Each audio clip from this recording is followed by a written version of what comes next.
Hello, hi guys! Magandang gabi sa inyo lahat. This is Chin from Masagari Channel, a faith healer, also mata reader. So ngayong gabing to, tingnan natin ang nagsasabihin sa inyo ng ating mga gabay. This is a special gabay for the month of October 11 hanggang October 17, 2023 for the sign of Scorpio. Scorpio, welcome to my channel. Ano kaya ang messages, advices ng spirit guides ang ating masasaga for today's video? Kano naman kayang energy or kaganapan sa buhay ng mga Scorpio ang ating mahagilap at ating masasagap? So guys, this reading is a journey din lamang, hindi lahat makaka-resonate. Kunin lamang pa makaka-relate sa inyo and comment down below kung kaninong energy ang ating nasagap. And of course, don't forget to like and subscribe my channel and hit notification bell for more videos updates. Sa mga hindi pa po nakakapag-subscribe sa aking channel, please click yun ang subscribe button dyan sa baba for all bell para updated kayo sa mga videos na i-upload natin every time in every moment. So guys, maraming salamat sa walang sawang pagsuporta sa aking channel. Lalo na hindi nag-i-escape ng ads. Naway pagpalain kayo ng Diyos at bahala na ang Diyos ang magbalik sa inyo ng kabutihang loob nyo. No? Siksik-tiglig nag-uumapaw. Maraming salamat po. Angel Spirit Messages for the sign of Scorpio. Ano kaya ang messages, advices for you ang ating masasaga for today's video? And of course, there's a Four of Swords, no? Kumbaga, there's an intuitions. And of course, there's a Seven of Cups, there's a lot of opportunities, no? Or sinasabi dito, makinig ka sa intuitions, makinig ka sa gut feeling mo. At kumbaga, maraming oportunidad na sinasabi sa'yo dito na kung ano yung sinabi ng puso't isip mo at kumbaga, ano yung malakas na vibration, yun ang sundin mo, no? And of course, there's a Queen of Cups, there's healing, no? Magkakaroon ka ng healing in all aspects. And of course, parang may third eye ka dito, no? Kumbaga, nagkakaroon ka ng pasilip or nakikita mo yung mga bagay na mangyayari. So, what is additional messages? And of course, there's a Seven of Wands. Protect your power, protect your energy. Sinasabi sa'yo dito na protectionan mo yung grounds mo at protectionan mo kung ano man ang nangyayari sa paligid mo.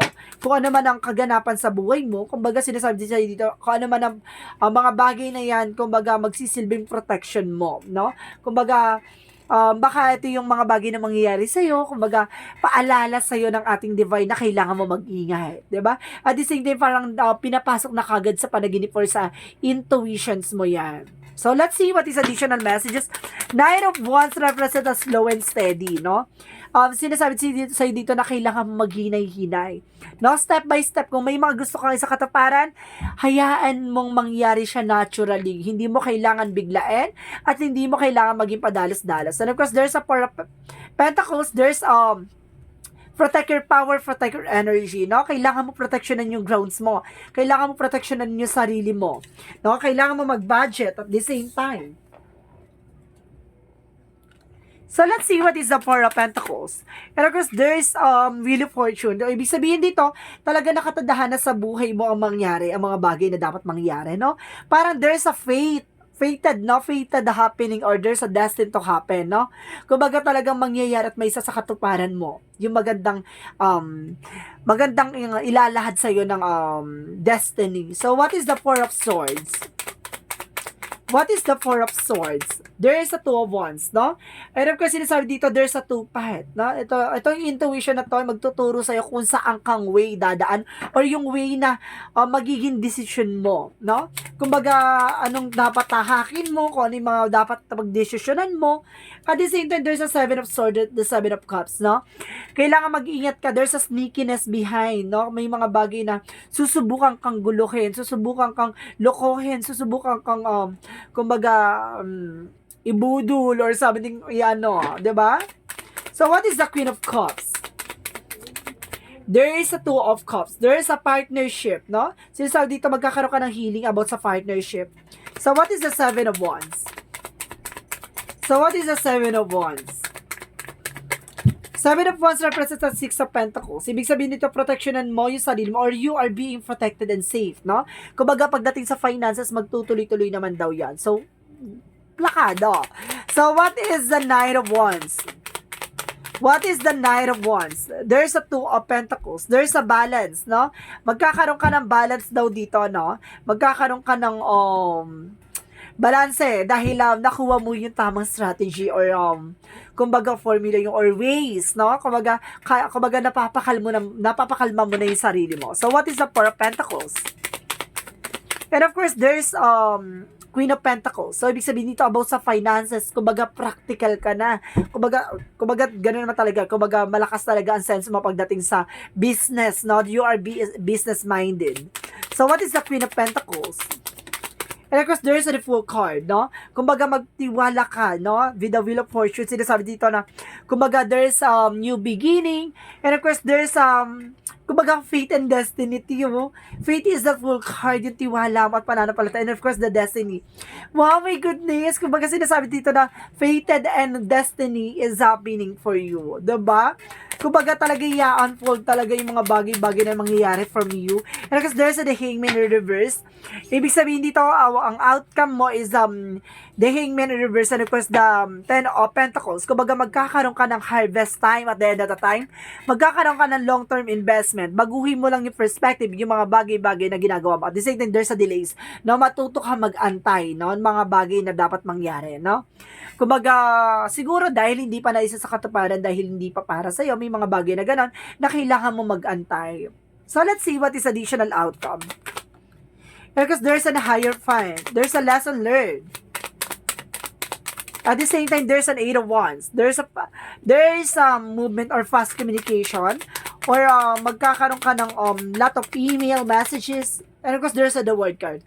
Some of you sa ibang bansa, no? Maraming ganap sa ibang bansa at maraming ganap dito. Kumbaga na magtutuloy-tuloy yung magandang kapalaran sa'yo. Kumbaga the word can represent, or some of you travel, no? Baka makakaalis ka or may bala ka mga ibang bansa, makakapang ibang bansa ka, or some of you, baka ang trabaho mo ay international. My goodness. Wait lang guys, sinbula ko water.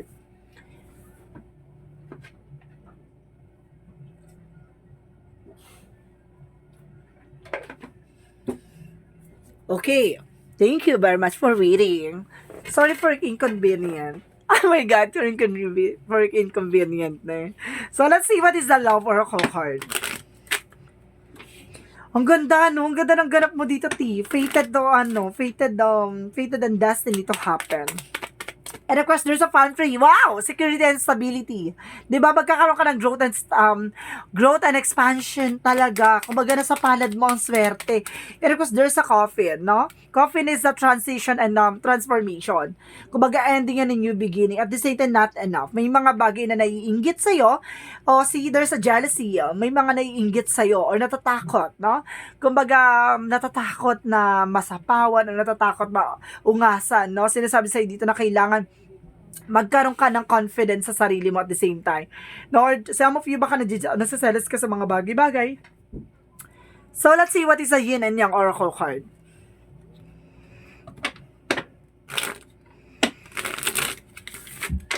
Oh, if there's a feminine, no? Malakas ang energy nito. There's a feminine energy. And of course, there's a soulmate, soul ties, reunion, no? And of course, there's a unity na may pagkakaisa.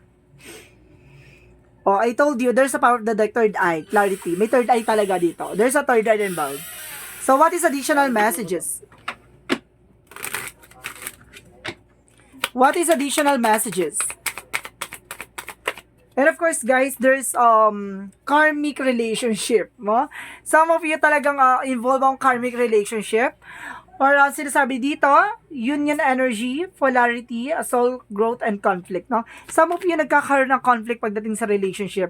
Kasi talagang nasa inyo ang pagdadaanan, no? May mga bagay na pagdadaanan kayo, may mga bagay na kailangan yung solution at kailangan yung mangyari, no? So, let's see what is additional messages. And of course, there is an earth pulsing. So, ibig sabihin nito, there's a slowdown, time in nature. Ibig sabihin na, I told you, di ba? Hayaan mong mangyari yung mga bagay na dapat mangyari, no? Kumbaga, kalmado ka lang dapat, no? Hayaan mo yung time. And of course, hayaan mong mangyari yung mga posibleng mangyari sa'yo dito. With a will and call, with a will and of course, a full card. See, talagang mangyayari. There's some destiny and of course there's some fate, no? Let's see what is the Monsology.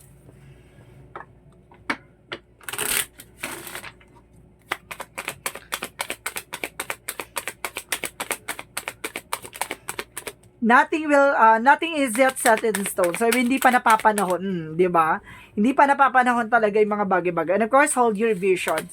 So, ibig sabihin dito, panghawakan mo kung ano yung gut feeling mo. And of course, your dreams need a practical plan. Kung gusto mo may sa katuparan yung mga pangarap mo, kung kailangan mo maging practical. Di ba? What is the angel's number? What is the angel's number? There's a 17. I am independent. The quality of work you can produce when you're going at it all alone is almost unbelievable. You are an independent as you are ambitious, capable of performing every step of the way with efficiency, focus, and skill, no? Kumbaga, kaya mong gawin mag-isa, di ba? Kaya mong maisa katuparan, kaya mong gawin, kaya mong tumayo sa sarili mong paa, ganoon. Kumbaga, hindi ka nagbe-base sa ibang tao, no? Kumbaga, kaya mong manindigan, kaya mo yung sarili mo. And of course, there's an inner truth, no? Kumbaga, alam mo sa sarili mo yung totoo. Ang katotohanan, enlightenment, kaliwanagan. No, magkakaroon ka ng kaliwanagan dito. So, what is additional messages? Because there's a gratitude. Diba? Kumbaga, yung mga bagay-bagay, kumbaga talagang nature sa'yo yan, diba? Talagang napaka bait mo at kung ano man yan. And of course, there's a soulmate. Some of you, there's a soulmate connections.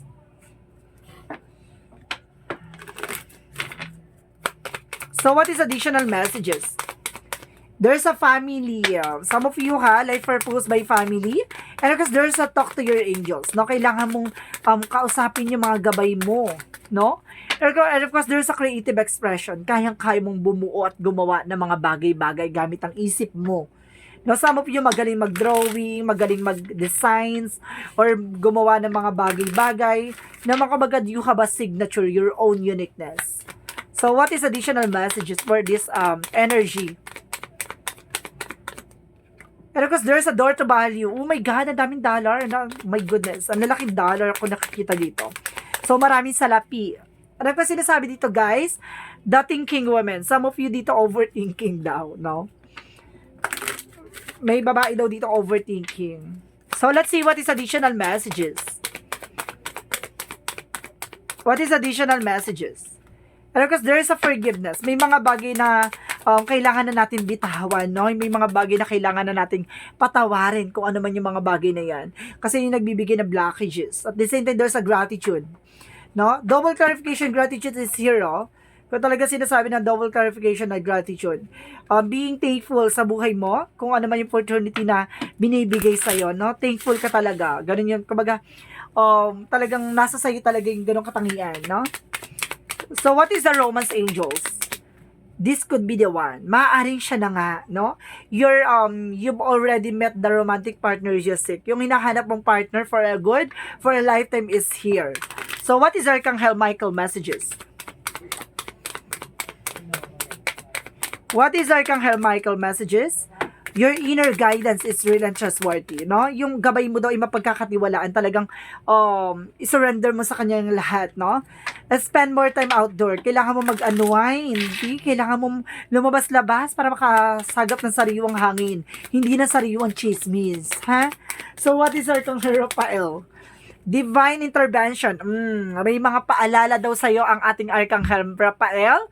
So, ibig sabihin dito, you need to take an action. Kailangan mo mag-exercise, tamang diet, or something na kailangan mo ng massage, no? So, Jesus loving quotes, whatsoever you shall ask the Father in my name, He will give it to you. Kung ano man ang hinihingi mo, no? Sa ating Panginoon, sa ating Ama, no? At ang ating mga gabay, ipagkakaloob niya daw yan sa'yo, ayon sa kalooban ng Diyos. No? Kumbaga, kung ano yung mga bagay na gusto mo mangyari, Kapag kung gustong ibigay sa'yo ni God, ibibigay sa'yo yan. May mga bagay na hindi mo man hinihiling pero binibigay sa'yo. Tandaan mo. May mga bagay na plano ka pero hindi nangyayari. Pero mas maganda pala yung plano na nasa taas sa'yo. And of course, I welcome life as it presents itself to me. Today, I take step on my path to fulfill with a good faith.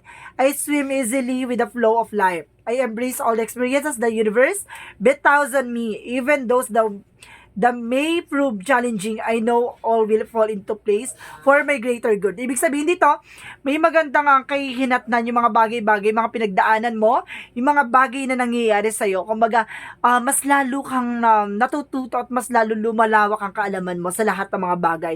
Kumbaga, handa kang lumaban, handa kang magsakripisyo, at handa kang matuto, no? Kung ano man yung mga bagay na pinagdadaanan mo, alam mo at the end of the time. Kumbaga, may benefits yan sa'yo sa huli, no? Kumbaga, alam mo sa huli, magtatagumpay ka at alam mong nasa sayo nakapanig ang Panginoon at ating may kapal. So guys, this reading is a special gabay for the month of October 11 hanggang October 17 for the sign of Scorpio. This reading is a general reading lamang, hindi lahat makaka-resonate. Kunin lamang pa makaka-relate sa inyo and comment down below kung kaninong energy ang ating nasagap. Maraming salamat guys sa walang sawang pagsuporta sa aking channel. Lalo na hindi nag-i-skip ng ads na way pagpalaing kayo ng may kapal. Just na bahala magbalik sa inyo na kabutihan loob nyo, no? Nasiksik digdig nag-uumapaw. Maraming salamat.